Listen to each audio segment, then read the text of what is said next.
Most people starting a home gym do this same mistake. They jump straight into buying. I did the same mistake too.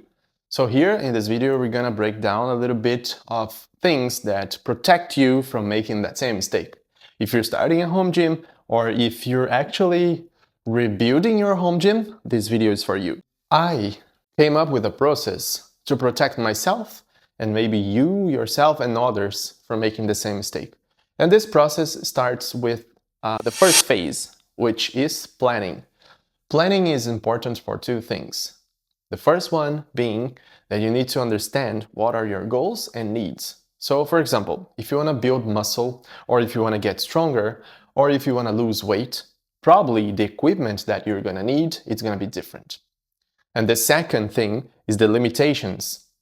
Well, you got to think about those. So first limitation that comes to mind usually is the space.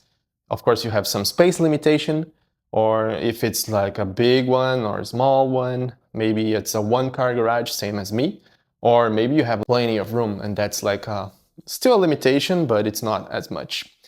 And the second thing usually is the bank account. Hope that's not a problem for you, but it is a problem for me. So you have to be smarter and think about those things before starting doing some purchases and buying things. So my first mistake was based on that. I didn't plan. Actually, I started just into the buying phase. And of course, if you understand your space limitations and the equipment that you need, it's easier now to think on where each equipment is going to sit in your space. So it's part of the planning to understand what's going to be the arrangement. And then we come to the second phase, which is research. Now that you planned it already and you know what you want to give and you know your limitations, then it's time to consider the options that you have in the market and start doing the research. To me, at least, this is a fun phase because I get to learn a lot from others. I get to learn about the equipment. One thing that is very important here is that whenever you're doing some research, then you think maybe an adjustable dumbbell is perfect for me. Then you're going to start the research and then you probably want to look at the downsides or things that people come into issues when using the adjustable dumbbells.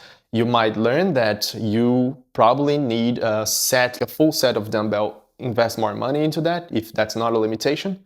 So with all the variables in place, you understand how to properly do some researches, and it's important, very important to look for issues or problems, and then you consider alternatives. So you have always 1, 2, 3 pieces of equipment that you can think of based on your limitations and your budget. Oh, bonus tip on the research. Stay tuned for specific dates because, again, here I am talking about bells of steel. But wait for Black Friday, wait for Boxing Days, these special dates like even Valentine's, I guess. Usually they put up some promotions or sales over there. Also stay tuned for some of your influencers of your preference. They usually have a promo code, so please stay tuned to that and benefit from that because it can save you a lot of money. Once you're through the planning and research, now it's time to go to the third phase, execution. And that's very exciting. It's time for you to pull the trigger. And then you gotta understand something first. Before starting actually buying those things, the previous phases, you should actually have reached a priorities list. So think of, for example, first, you want to buy flooring. So if you get like heavy equipment, and you probably will, you want to move things only if needed, because otherwise, like, man, it's going to be painful. But yeah, you have the flooring in place and you need to actually put the flooring, then, okay, trust me, you don't want to move things after removing them, putting the floor, and then putting them back. That's done that, and it's not great. But then with the priorities in place, you got to, know which equipment that I want to get, like that price or this price. And then it's time for you to actually have fun and start assembling these equipments and placing them in the right spot. Well, execution is very simple, right? So there's no big deals over there. We're going to the next phase, which is failing. Oh my goodness, why failing is even a phase?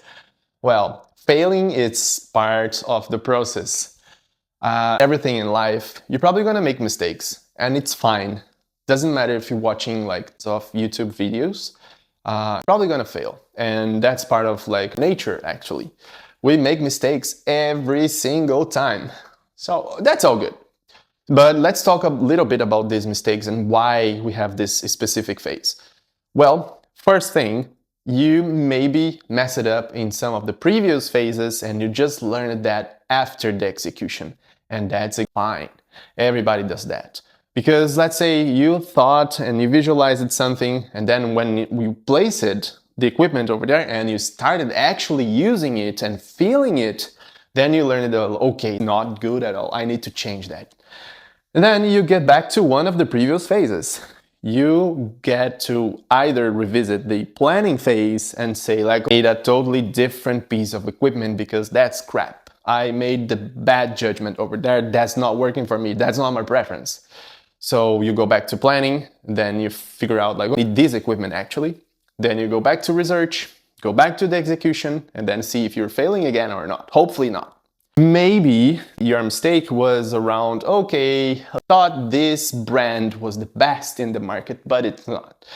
Actually disappointed me, so what I need to go back is to the research phase. I know that this equipment is what I want, but it's not actually working the way I expected. So you go back to research phase, you look for the competitors out there and you buy it again, and then you execute it again. Hopefully you're not failing. And then maybe your problem is at the execution, but how's that even possible? Well, if you're placing something in the corner, then you just move it like inches to the side, that's perfect. That's a slightly adjustment that you might need. Or the mistake that, it's not actually a mistake, but everybody does it. It's like saying, okay, got pairs of 25s, of 10s, 15s, now I need pairs of 45s. Okay, it's a good problem, right? That's a good mistake, and hopefully we're all doing that because we're all progressing, right? Yeah, jokes aside, those are the main mistakes that you can do, and it's fine. And that phase is actually good for one thing specifically. You learn from mistakes. And now I want to give you pieces of advice, especially if you're a beginner and that's the first time that you're starting a home gym. One thing that is very important, and it's kind of like the contradiction. My advice here is like crazy. I'm enthusiast of a home gym, but I'm telling you, go to a commercial gym before. So why? You gotta be thinking. Well, you need to try the equipment first. And let's say you understand your goals, you understand your limitations, but again, in order to not fail during the execution phase and say like, oh, tower is not like how I felt or imagined that it was, maybe you just go to the gym, you pay for like 2 or 3 months, and then please do join one that you can cancel anytime without any extra fees for that. So yeah, then you say, okay, that's not great for me. But if you try that, the commercial gym, then please choose a good one that have like variety of equipment. So that's the first advice. Second advice is please start small. Don't burn your money. I don't want you to do that and feel like it's a term for that, like home poor or whatever poor. Don't be the gym poor. If you start small and you, okay, let me experiment with the cheapest piece of equipment that I can get, this workout that I need for achieving my goals. Let's say I'm buying resistance bands, or I'm buying just adjustable bench, or I'm buying adjustable dumbbells, and I'm only spending this money. You understand if that's for you.